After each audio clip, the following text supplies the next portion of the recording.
Well, hello, everyone. Welcome to your HR moment with Menifield and Associates. I am your HR practitioner, HR consultant. I guess my phone is letting me know I'm going live. But I am here today for our weekly HR moment with Menifield and Associates. And so today is the end of another week, and so hopefully we are all doing well. We survived what has been the month of February. I know a lot of you have been dealing with a lot of crazy weather, and so just dealing with work and trying to manage your teams and things like that. So one of the things we try to do with the HR moments, for those of you who may be new to watching, is come to these platforms and just offer some free suggestions and advice on how we can better lead and supervise. And so today's HR moment is about supervision, specifically when such can end up turning into more than that. Hey, Kelly, so good to see you, my friend. There are times when such can actually end up being more of bullying than it is supervision. And so when we think about bullying, and of course, I hope nobody that's watching right now has ever been bullied. But when we think about bullying, often we talk about it in the context of, what some people do, what employees do to each other. Let me say it that way. And so what I'm trying to point out is sometimes as supervisors, our conduct can be bullyish, right? And so we want to be able to address that. And so when a supervisor, I will say for lack of a better phrase, abuses their authority, these are the ways that it can sometimes lead to bullying. So let's talk about how it first starts, because I think often it starts very innocently, right? So let's just say you're a supervisor and you're trying to get your team to do some things that maybe they haven't been doing well. And it's real common for us to say, well, I'm going to put my foot down, or, I've known supervisors to say things like, I'm, kicking butt and taking names and phrases like that, right? So we've all heard them. And in essence, what we're trying to do is flex. We're trying to demonstrate our authority and, clean up the place or get things moving in the direction that they need to go. The problem is not necessarily what we want to be the end game. The issue is the methods in which we use to get our employees to cooperate. I mean, think about it. It's really no different than if I was talking about myself as a parent and I find out my child has done something or not done something. And I'm like, you wait till I get home, and I have my choice words, right? And, today actually I was doing a mastermind with an amazing organization of leaders. And we talked about how sometimes with people we're more comfortable with, we get a little less professional. And so before we know it, the way we've said some things has really pushed the bar. So again, nothing wrong with wanting, thank you so much for that, Kelly. Nothing wrong with us wanting to get it right. But it's not the what, so it's the how. So let me give you some examples of some things that, the HR would tell you is bullying, and employees would technically have a right to, consult either HR or an attorney. And don't get mad at me. I'm just telling you what is true.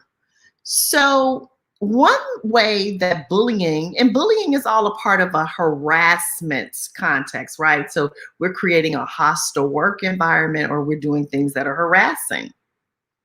And so one way, of course, is when you are being intimidating.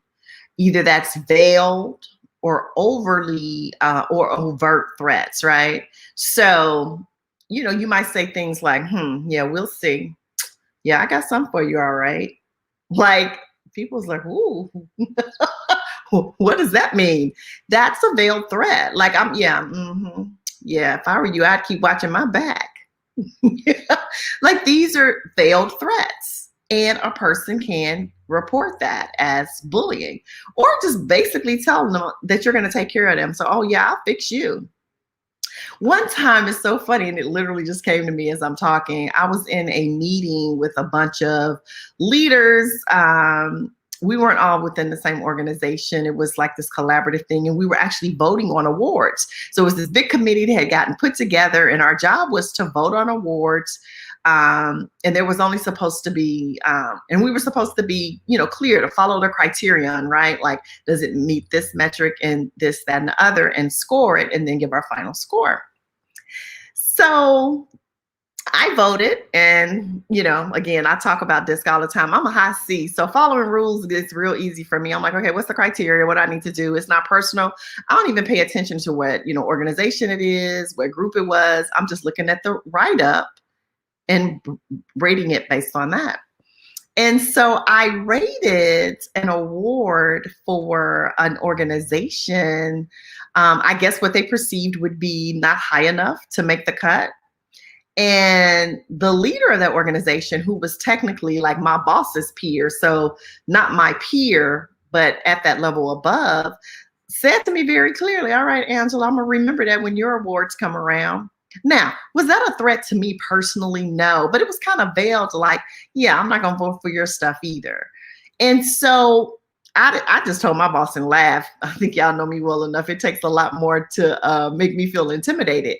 But my point is, these are the little things that when we get really comfortable, slip out of our mouths as supervisors that could get us in trouble. So another example is ignoring people. Like literally acting like they don't exist, not giving them work. They speak, you don't respond. Now, you may have told yourself, well, I'm ignoring them because I'm trying to, keep myself safe or keep my peace or not end up saying something I will regret. Yeah, but you can't ignore your employees, right? So ignoring, especially over an extended period of time and, not responding to their messages, that is another form of bullying or creating a hostile work environment. Another way of bullying is when we take away their responsibilities, and definitely unjustly, right? Of course, that's obvious. Because if you take away their responsibilities justly, there should be like a performance improvement plan or some other things that go with it. Another example would be constantly yelling or shouting at them. Now, I've worked in one of those environments too. I have been in some environments where people, they used to brag about, they would use the saying that they took them out to the woodshed. And so what they would do is they would walk folks outside or call them after hours or call them and say, well, go take this call outside the office. And then they would have some very choice words. And I mean, yell, profanity. I've seen people have things thrown at them. So yeah, that's bullying, right? And I'm gonna be really transparent. Some of this stuff was like, as long as 30 plus years ago. And so we've evolved, like, and some of you are like, that happens? Well, think about even sports now, right? Like right now on the media, when we see a coach grab a player's jersey or get all in his face, people are like, how dare you? How dare you do that? But guess what? That people who are like my age in their 50s and older, they'll be like, that's just coaching. Now, I'm not saying I agree with it. I'm just telling you what a lot of people think. I don't agree that that's coaching. I think you can coach a person and not yell, shout, get in their face, call them demeaning names. And what we saw even over the case of this summer was a lot of these young athletes speaking out against that, because technically that's a form of bullying, right? Constantly discounts or fails to address your concerns or workplace issues. So again, if a person is coming to their supervisor, which would be us, right? We're the supervisor leader, and bringing issues to the table, and we regularly just ignore them. We don't acknowledge them. We don't even address them. You say, all right, yeah, thanks for telling me. Okay, got it. over time, it can be perceived as a measure of bullying because it's fostering this environment that's not conducive. And if you think there's no merit to it, there's an easy way to deal with that. Just come back to them and say, hey, I've looked into these allegations, and while we definitely appreciate you bringing them to us, at this time, I don't have any evidence to substantiate them, right? So if anything happens, feel free to come back. So that's different than, man, nobody's checking into that. She always whining, right? We can't do that because I can tell you firsthand, I've had the whiners on my team, but it'll be just your luck that the thing that you choose not to investigate or look into is the thing it's going to take you down. And I've seen it happen. Let's see. Let's come up with a couple others. Punishing people with physical discipline or psychological passive aggressiveness. Now, passive aggressiveness is one of those things that I see a lot. And I think people think they're being cute. And sometimes it's wrapped up in sarcasm, right? Snide remarks, but it's passive aggressive behavior. And so, or if you know you have to give them something by a certain time, like you literally intentionally wait to the last possible second. Well, yeah, I gave it to them, but I did it reluctantly, or I made sure they knew, or give them the stare down in meetings, right? These are all things that can be bullying. So let me see, I'm gonna give you a couple of more.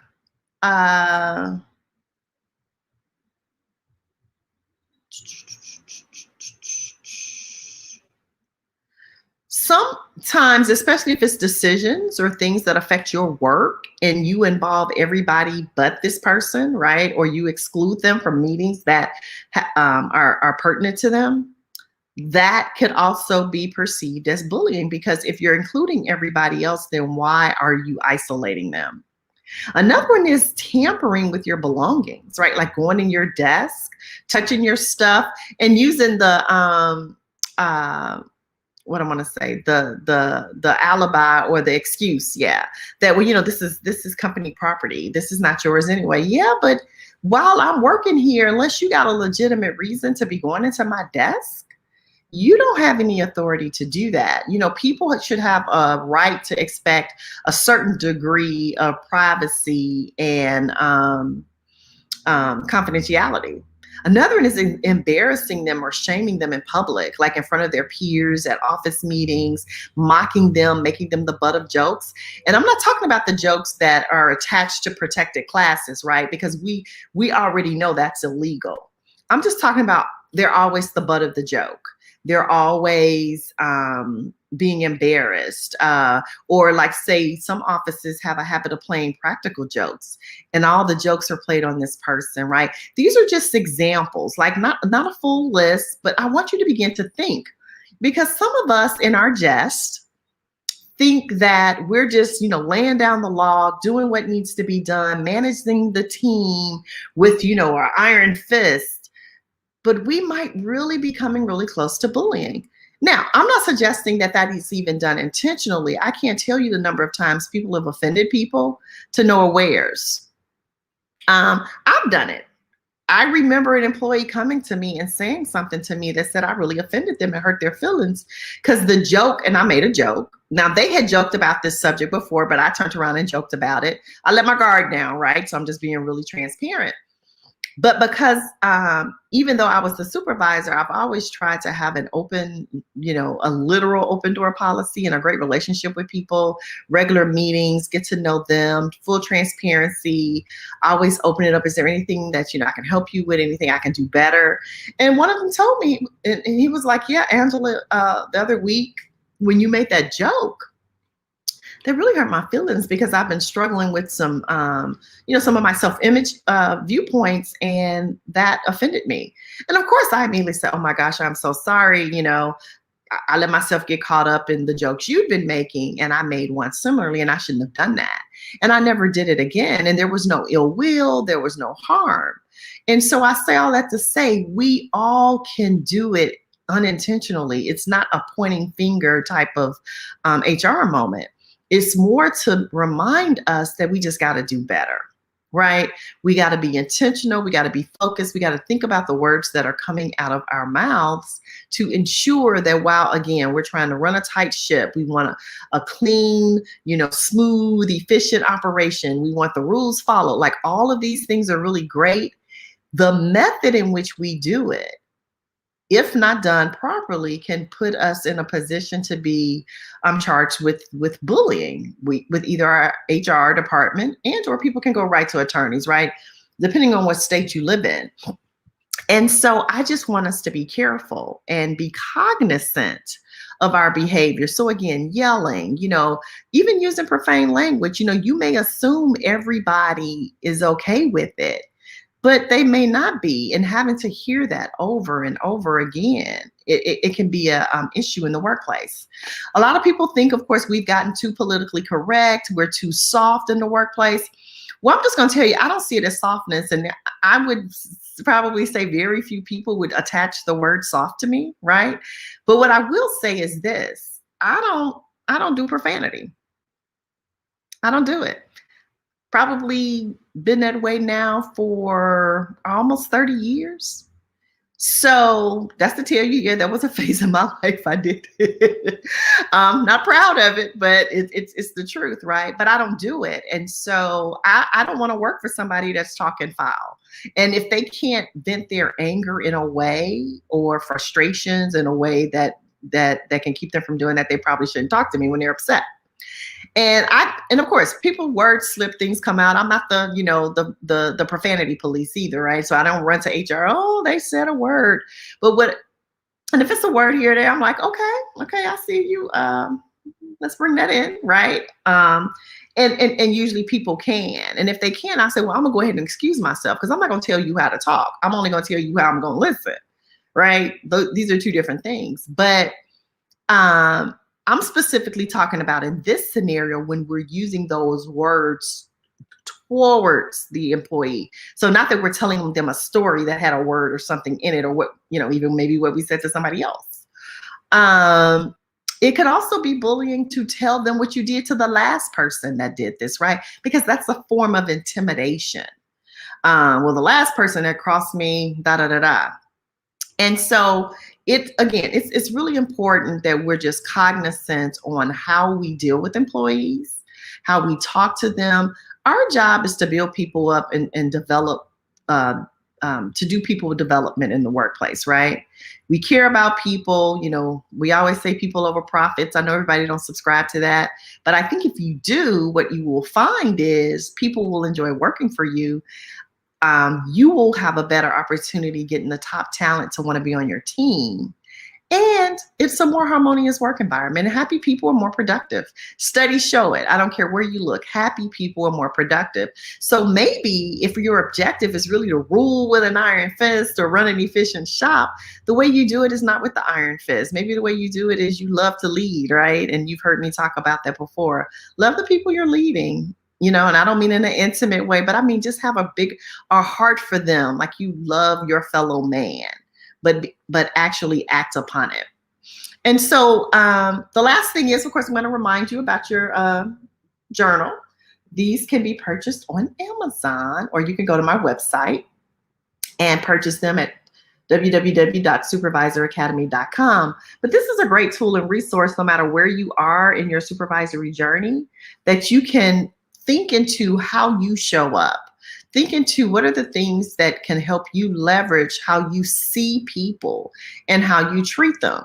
A lot of us do some of the things that we do, not even necessarily because we believe it's right. It's learned behavior, right? The person who supervised us treated us that way.